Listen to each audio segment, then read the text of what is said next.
makers and market movers. This is The Pulse with Francine Lacqua. Well, good morning, everyone, and welcome to The Pulse. I'm Francine Lacqua here in London with the conversations that matter. And here's what's coming up on today's program. A trio of Fed officials say more rate increases are needed to quell inflation. Stocks and commodities rally on speculation that China is preparing to boost economic stimulus. A boost for NATO. Turkey agrees to back Sweden's membership as leaders of the alliance meet for a crucial summit. We're live in Lithuania, plus the pound jumps as UK wages rise more than expected, maintaining pressure on the Bank of England to keep hiking rates. You can see a sterling 128.73. So if you look at the European markets map, a lot of the focus will be on the UK. Yesterday we had this pretty incredible story. For the moment it's pretty much flat, but we had this incredible story looking at valuations for the UK, the fact that they are probably the most attractive overall simply because of the grim picture. Does that mean we'll see a bit of bargain hunting for certain investors wanting to come in and actually look at the FTSE 100? The picture across the board, look, it has everything to do with inflation. We're expecting a lot of Fed speakers later today. And the stock market yesterday really kicking off on a cautious note.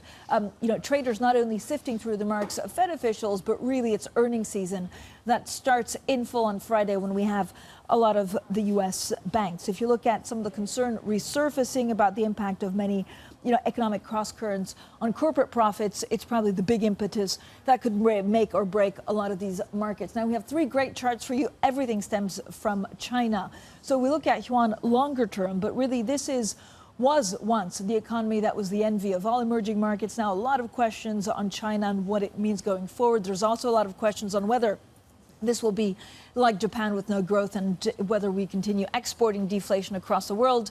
So longer term, renminbi 72068, and really encapsulates some of the angst out there on China, again, signaling today more economic support measures, saying that they're imminent because authorities are worried about, of course, the ailing property market, but longer term questions on exactly how much more President Xi can do. Then the other story we're watching very closely is the NASDAQ. This is an important one because if you look at how some of the big concentration of some of the big tech companies are playing out in the NASDAQ, even the NASDAQ is worried that they're just too long. If you look at the six biggest companies in the NASDAQ that were boosted by AI, they now make 50% of the weight. And so we will see changes on July 24th. Scarce on details on exactly what this means.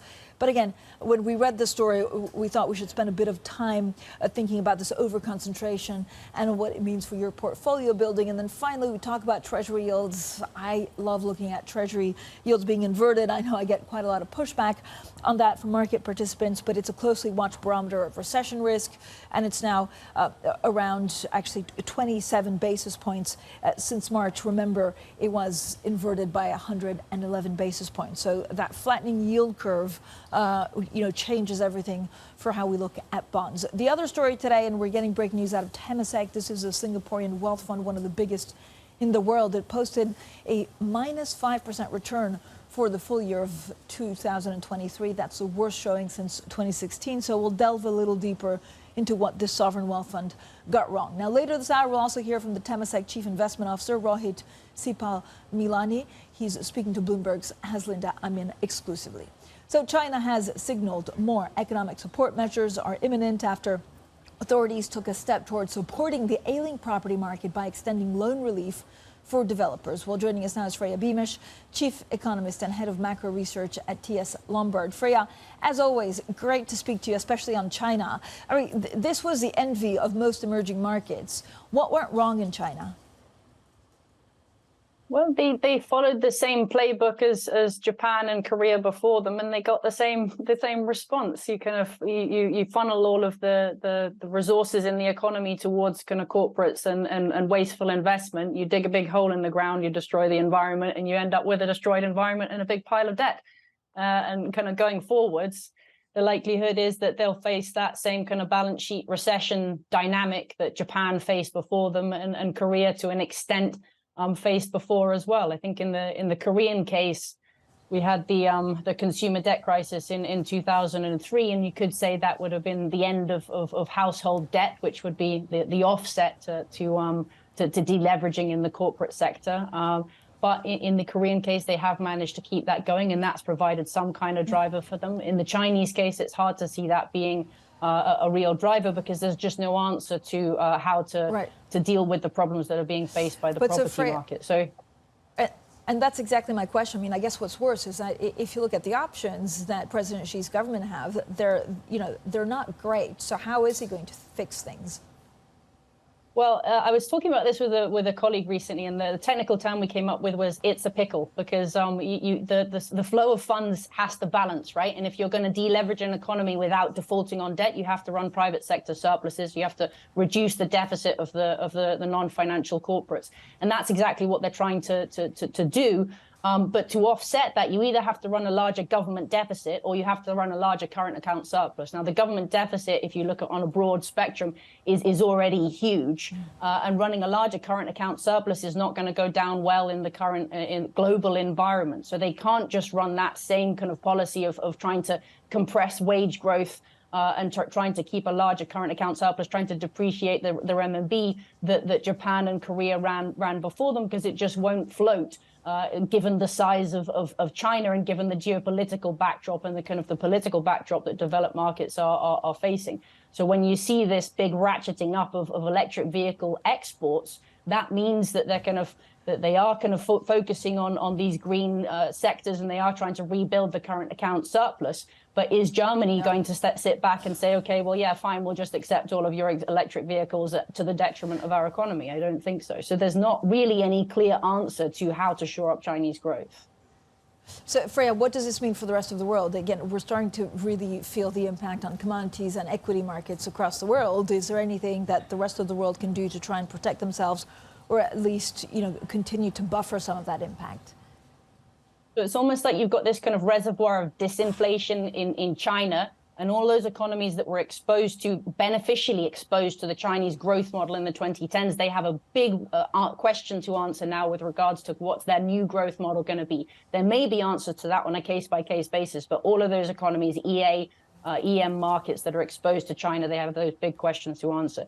There are some positives with respect to growth and inflation for the rest of the world. If you think about the kind of the hollowing out of middle income being in some ways a direct response to the kind of the hyperglobalization period that we've been through in the 2010s and the 2000s.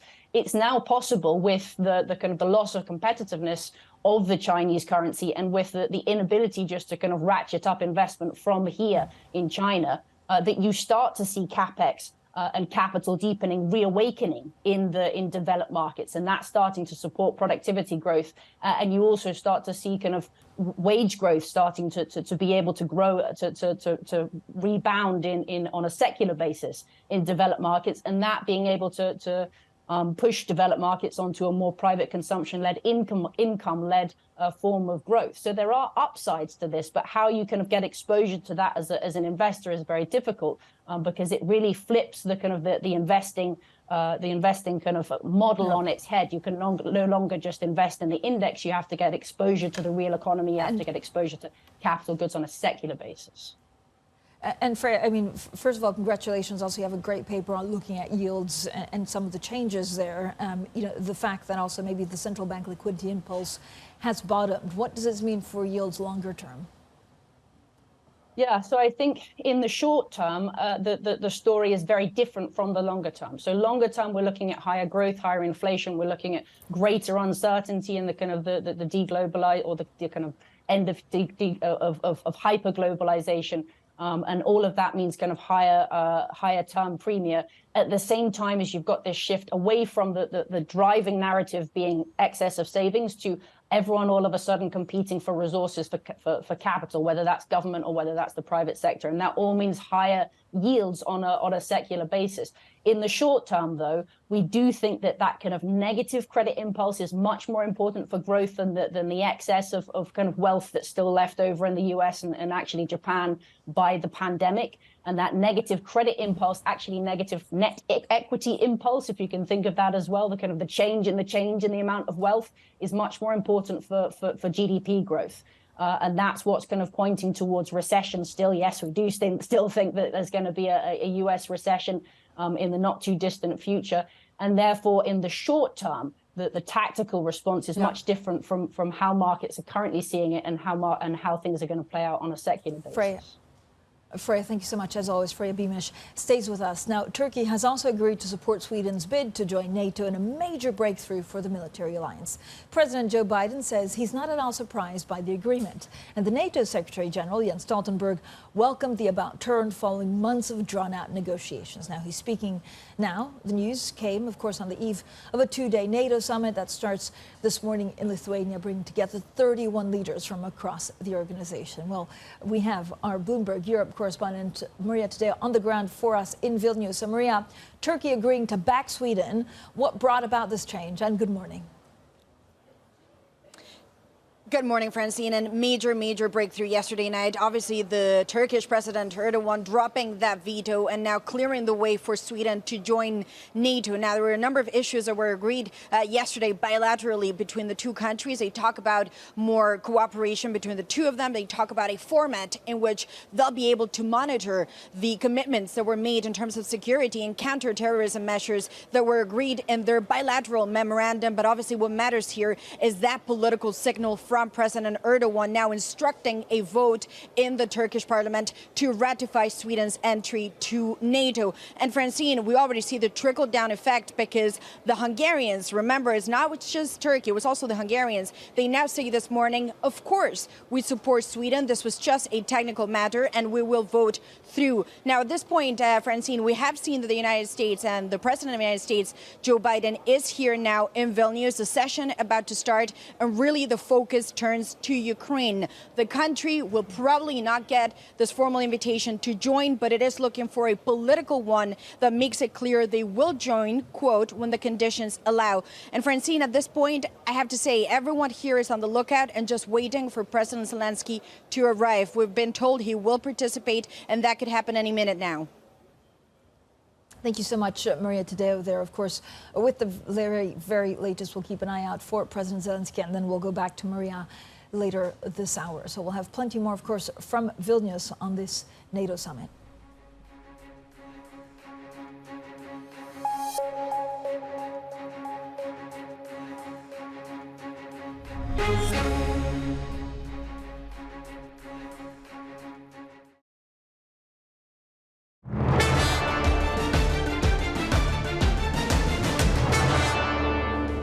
The interaction of above-target headline inflation with labour market tightness and demand pressure in the economy has made underlying developments in goods and services price inflation more sticky than was previously expected.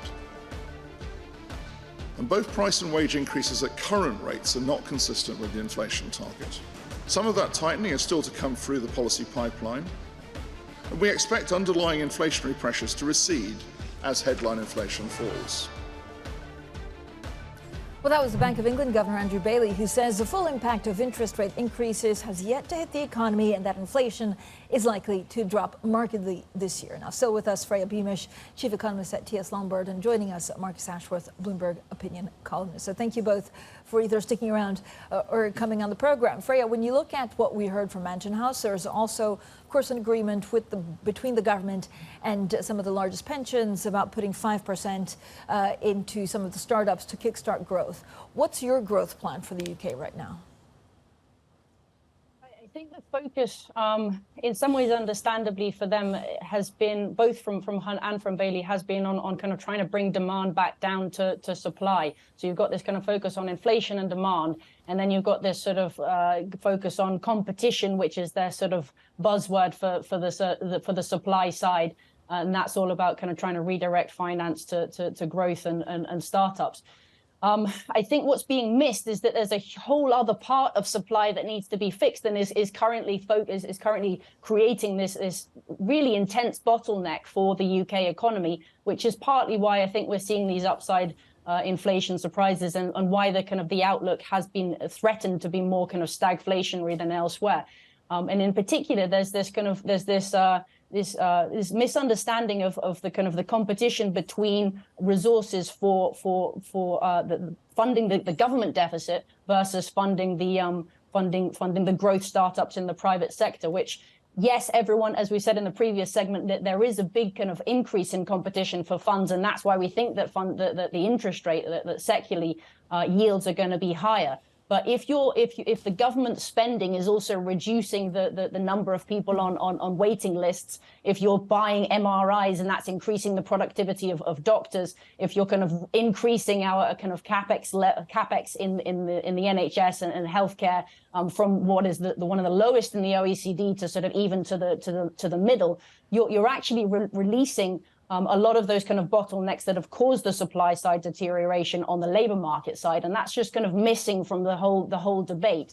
On top of the fact that I think that you will just kind of naturally over time start to see a re-deepening of, or kind of capital deepening, reawakening in developed markets as the kind of the hyper-globalization policy starts to recede into the 2010s. That's not what you're going to see in terms of the cyclical story with capex right now.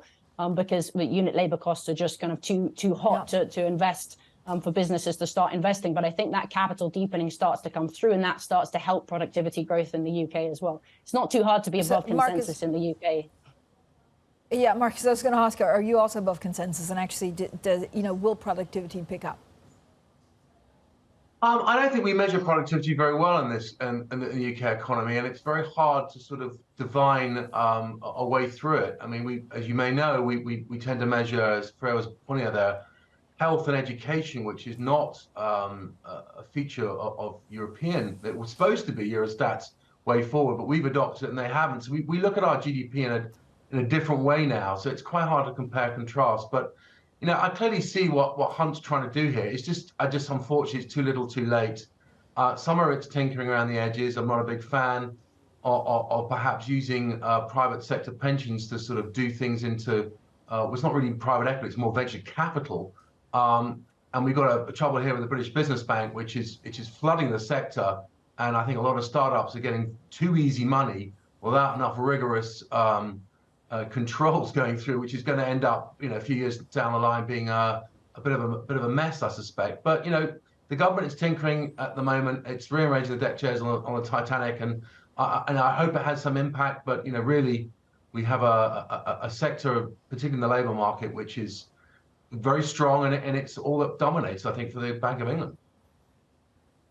All right, thank you both. Thank you, Freya Beamish, Chief Economist at TS Lombard, and staying with us, Marcus Ashworth, Bloomberg opinion columnist. Now, coming up, Fed officials signal higher rates may be required to bring the central bank back in line with its 2% inflation target. We'll bring you the details next, and this is Bloomberg.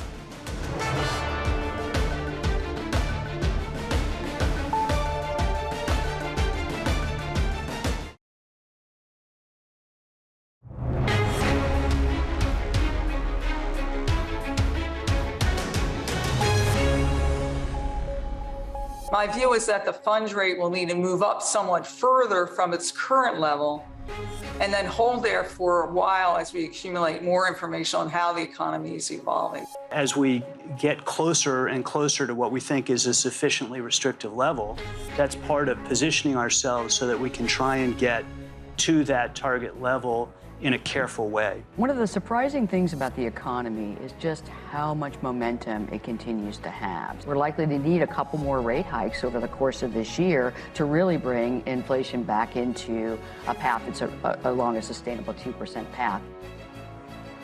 Fed officials are signaling that more rate hikes may be needed to bring inflation back to the central bank's target. Well, joining us now to dissect the latest comments from Fed officials and more is Bloomberg Opinion's Marcus Ashworth. Marcus, we talk all the time about dot plots, about what interest rates do, but actually it seems to me that everything has to do with inflation, and we're not quite sure how inflation behaves from now on. Should we worry more about a credit crunch and what banks' lending looks like?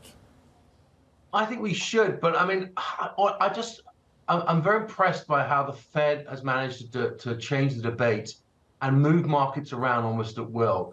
It got itself a little worried that the market was expecting, rate cuts this year, and in fact, there was a little bit of action yesterday, pricing in some maybe in front end of next year. But they've talked out rate cuts completely, and now they're breathing in again. They expect another rate hike, the next meeting, and at least another one as well.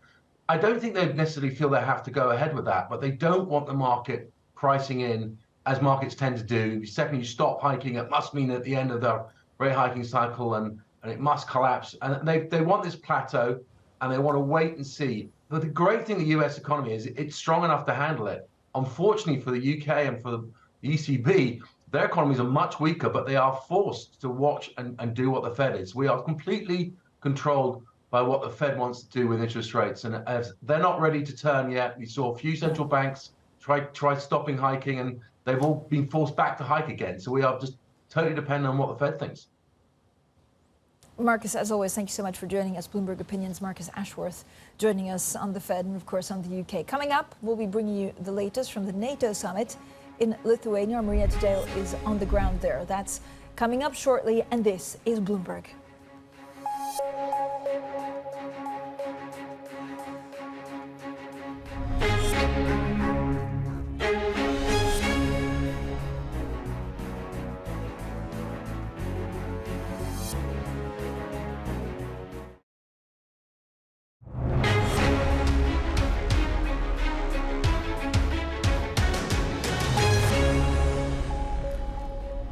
Now, a trio of Fed officials say more rate increases are needed to quell inflation. Stocks and commodities rally on speculation that China is preparing to boost economic stimulus. A boost for NATO. Turkey agrees to back Sweden's membership as leaders of the alliance meet for a crucial summit. We're live in Lithuania. Plus, the pound jumps as UK wages rise more than expected, maintaining pressure on the Bank of England to keep hiking rates. Well, good morning, everyone. Welcome to The Pulse. I'm Francine Lacqua here in London. Now, President Joe Biden says he's not at all surprised that Turkey has agreed to support Sweden's bid to join NATO. Leaders of the alliance are meeting at a summit in Lithuania where Ukraine's membership is also on the agenda. Well, Maria Tadeo spoke with the Lithuanian president about Ukraine's bid to join NATO, and he told her they expect progress soon. We are ready to create institutional framework for closer cooperation with Ukraine. It will be done in form of Ukraine's NATO Council. And then that the procedure of entering or integration into NATO will be more simple without members' action plans. And probably we can agree on that too. So no map for Ukraine? No map, we can agree on that too. At least this is a position of my country, but I know that many countries too, and maybe all allies. And then we need to send a signal that Ukraine will become the member of NATO as the situation allows, meaning that if the war is over. And that is exactly what they want. It's that sentence. Do you think you can get to that almost linguistic? It's about the grammar. We are still in process of discussions, and I know that even now the discussions will start in 1 hour, and probably those discussions will be dedicated to this subject. And what is the message to some of the allies? Because it's not just the United States. We know there's other allies who say this is a country at war and there's a risk of escalation. And of course, we know that Russia will say, there you go, we're not fighting Ukraine, we fight NATO. What's your message to those allies? What will you say? Yes, we all agree on that the country is in the war. And what will happen if let's imagine that we will just invite Ukraine to become the member of NATO right now. What will happen with Article 5? Should be activated, by the way. What means activation of Article 5? The Third World War. So this is the reason why we understand how serious is the situation, and what Ukraine needs right now is full support in military, economic, humanitarian means, and we are providing the military support to them. And I know that many countries arriving to Vilnius will bring additional portfolios of support to Ukraine. But we should also understand that Ukraine needs a signal about the potential membership tomorrow. And if we will be able to deal with that and to provide, to deliver this kind of support, political support to Ukraine, of course it would be what would create huge stimulus, fighting spirit of Ukraine. I remember the story with candidate status towards European Union. And I had the conversation before we took those decisions. Conversation with President of Ukraine, Volodymyr Zelensky, he said to me, look, maybe for these guys which are fighting on the battlefield, this is not a critical issue because they might be dead tomorrow. Lithuania's president speaking to Bloomberg's Maria Tadeo in Vilnius there. Now, Maria joins us from the NATO summit. Maria, it was a great interview. We've had news on Turkey backing Sweden. So what can we actually expect on Ukraine from the talks? Yes, Francine, and at this point, we are just waiting now for President Zelensky to arrive here in Vilnius. And in that interview with the Lithuanian president, Mr. Nausėda, this is a country that fully supports Ukraine. And in fact, if you take a walk around Vilnius, it is full of Ukrainian flags. Everywhere you go, it says, stand with Ukraine. And again, he repeated, in his view, Ukraine needs the strongest possible signal because if you keep them, quote, in the gray zone, that is the most dangerous place to be. He also said the country needs a morale boost. He also alluded to people that are fighting but may be dead tomorrow. The country has to see that they're fighting for something. But of course, we know that this formal invitation is probably not going to happen. The country is obviously at war, so that is a major issue to be taken into account. But they do want the equivalent of a political invitation that would signal once conditions allow, Ukraine will join. The NATO Secretary General also said even if they don't get the formal invitation, they can still get a good package. The funding, the weapons, all of this could happen in Vilnius. Will President Zelensky get it? I guess we'll find out in the next 48 hours, Francine. Yep, the next 48 hours, of course, crucial to understand the situation a lot better. Maria, thank you so much, as always, on the ground for us in Vilnius. Maria Tadeo, our Europe correspondent. Now, our coverage of the NATO Vilnius summit continues throughout the day. We'll also interview the UK Foreign Secretary, James Cleverly, a little bit later. We'll be speaking with the President of Finland. Stay with us for those very important conversations. Coming up, we take a look at the Magnificent Seven, accounting for most of the NASDAQ 100's recent surge. That's next, and this is Bloomberg.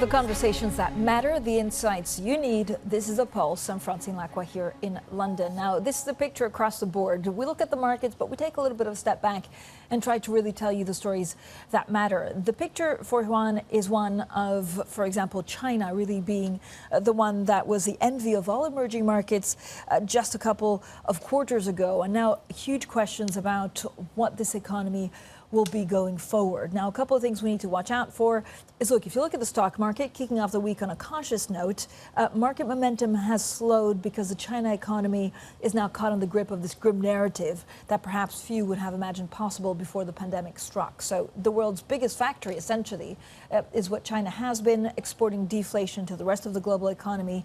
And so it has huge implications for what central banks could do. We're looking at it through the renminbi lens. We could look at it elsewhere at the moment, 72082, and this is a one-year chart for renminbi. The other thing we watch out for is really the closely watched barometer of recession risk, and it's ranged, if you look at the inverted yield curve. So it's, it has ranged from an inverted by as much as 111 basis points to as little as 27 basis points since March. Now, the flattening trend had gathered, of course, pace as expectation that the Fed's path forward towards pricing in a quarter-point interest rate hike this month and another increase by year-end. So we look at the 210s. We look also at the NASDAQ, again, set to adjust the weighting of its 100 components with the Magnificent Seven stocks, and that's Microsoft, Apple, Nvidia, Tesla, Google parent Alphabet, Meta Platforms, and Amazon.com, currently accounting for more than half of the index's weight. So we'll talk, of course, about that.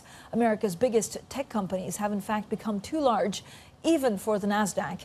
Bloomberg's MLive's Eddie van der Walt is here with analysis. Bloomberg's Leonard Kenschperper is also joining us. So thank you both for coming on. Eddie, I have so many questions. First of all, we tried to figure out if there's an over-indexation or if one company is very big for an index.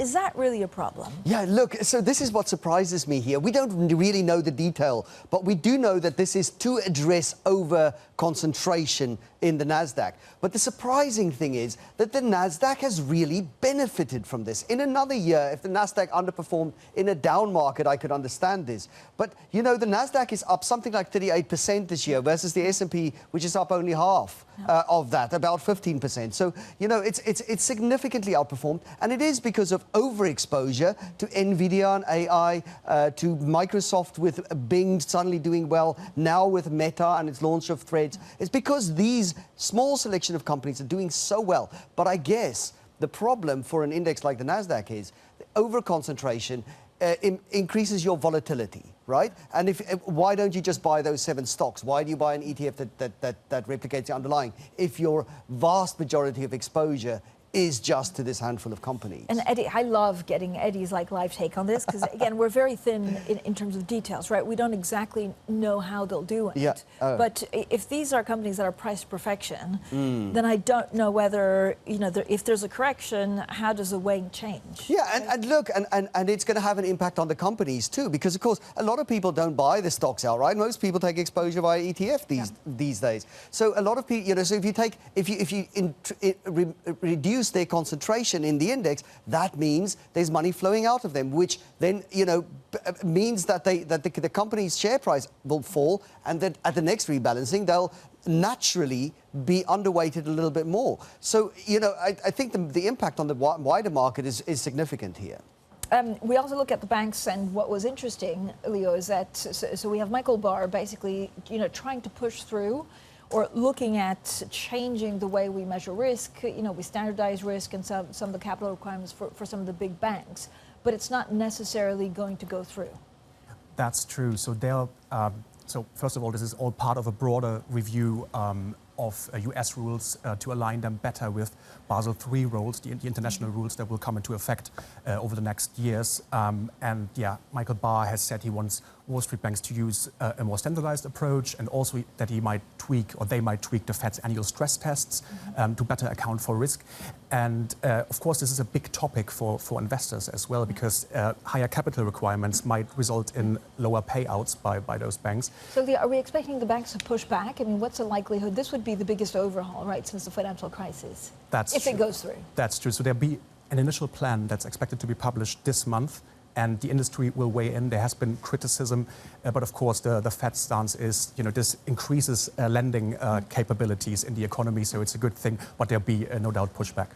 And then bonuses in London are going down.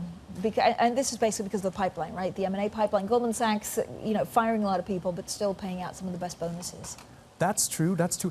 Interestingly, though, so this is a study, a survey conducted by Dartmouth Partners, a recruitment company, and they found that last year bonuses for London investment bankers dropped quite heavily, and of course this is of course because of the slump in deal volumes. And Goldman Sachs, interestingly, was the best paying investment bank in 2021, and now overall pay fell the hardest. So this really shows you, I think, that banks need to manage expectations of their employees when it comes to pay in this downturn to prevent them from leaving.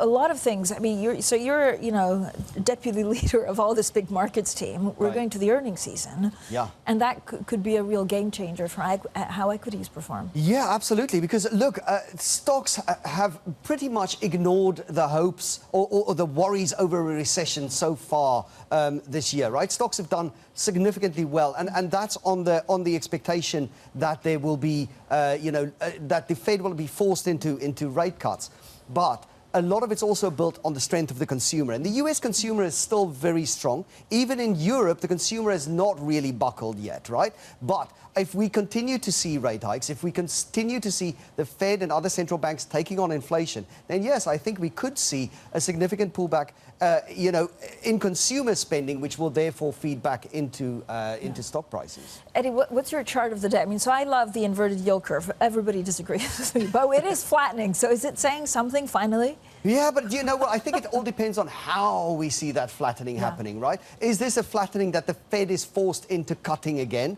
and you see the front end of the curve falling relative to the back end, or is it that we see inflation becoming more entrenched, more sticky, more longer term, and it kind of, you know, that you see the back end of the curve rising because investors want more compensation, which actually would be quite bullish because it means that growth has stayed strong throughout this period. And I think that is what makes this time different, is how that reversion, how that reversion I like that. Reversion. I just made that. Reversion is going to occur. How the curve is going to uninvert is probably a better way of saying it. But Eddie, I mean, if you're the Fed, do you still need to make a choice between inflation and a credit crunch, inflation and basically bank lending?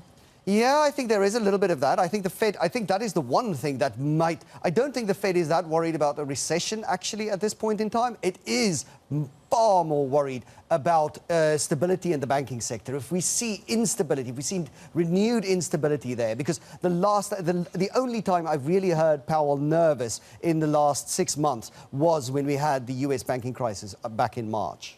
Yeah, and of course this feeds back into what banks are doing and some of the IPOs that may not be there because there's been a mismatch, for example, on how much, you know, people want to sell their companies for and how much, you know, buyers want to spend. And so that's going to be a really sticky point for a lot of the banks.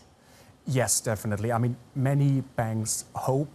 So I've spoken to many brokers in the city in recent weeks, and they're hoping for a pickup in the second half of this year. And some of the smaller ones definitely will need that to, you know, get by. Thank you both for joining us. Eddie van der Walt and Leonard Kenscherper joining us this morning on a wide range of issues from banks to a lot of what the markets are doing. Now, some of the other news, Bloomberg has learned that Wall Street banks are helping approach international investors, including sovereign wealth funds, for Syngenta's mega IPO in Shanghai. Citigroup, HSBC, JP Morgan and UBS are working on what could be the world's biggest listing this year. The Chinese-owned seed giant won regulatory approval for the listing last month. Bloomberg has also learned that Uber CFO Nelson Chai is planning to leave the ride-hailing company. Now, our sources say Chai has informed senior leaders of his intention to move on, though a decision on timing has not been made. Well, Chai would be the most senior executive to leave Uber since it went public in 2019. Berkshire Hathaway has taken control of a liquefied natural gas export project in Maryland, while Warren Buffett's company agreed to buy Dominion Energy's stake for over $3 billion, boosting its ownership to 75%. The deal gives Berkshire control of one of just 7 international operational LNG export facilities in the U.S. We'll have plenty more on that throughout the day. Coming up, Aramco and ESG funds. We look into how the world's largest oil company became an unlikely beneficiary of money earmarked for sustainable investments. More on that next, and this is Bloomberg.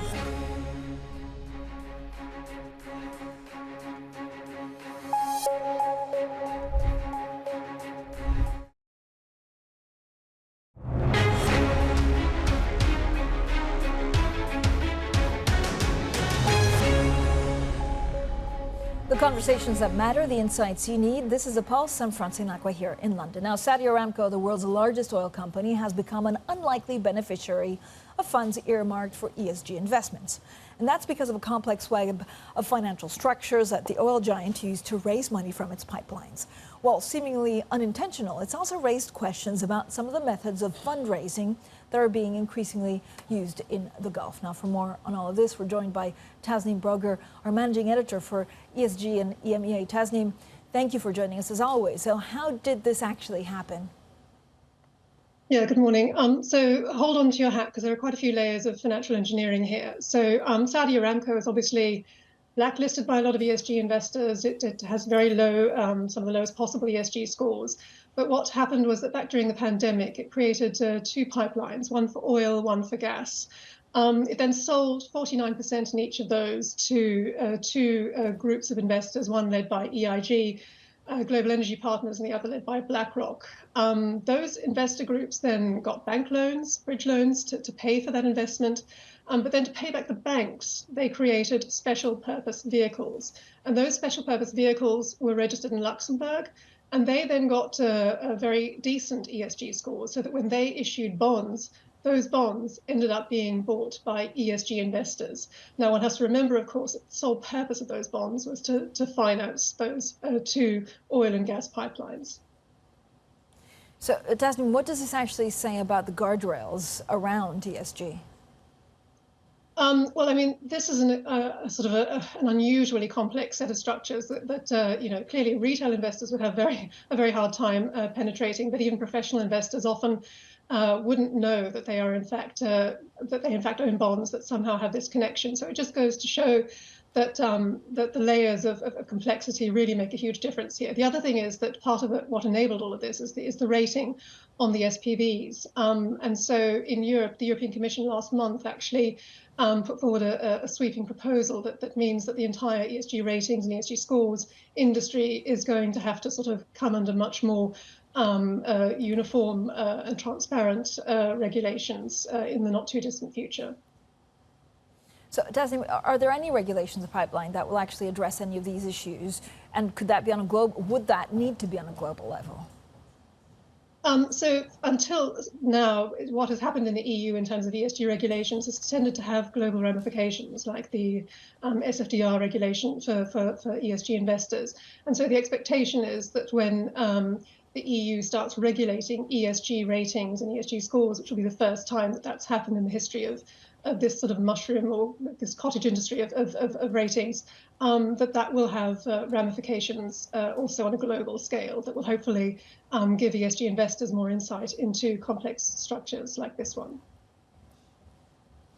Tasneem, thank you so much. Tasneem Broger, there, our managing editor for ESG in EMEA. Now, our coverage also of the NATO Vilnius summit continues throughout the day. We'll interview the UK Foreign Secretary, James Cleverly, a little bit later on. We'll also be speaking with the President of Finland. In the meantime, a couple of things that should be on your radar. NATO did notch up a significant breakthrough yesterday, just hours before the start of the summit, and that's when Turkey agreed to stop blocking Sweden's bid to join the defense alliance. And then we also understand that President Biden will meet with the Turkish president later today, when the two will likely discuss Turkey's request to purchase some F-16s. The markets firmly focused on what we saw in the UK in terms of wage growth. This complicates certainly the matters for the Bank of England, and the UK two-year mortgage rate is hitting its actually highest since 2008. I don't know if we have a market board for you. If we have it, then this would be an ideal time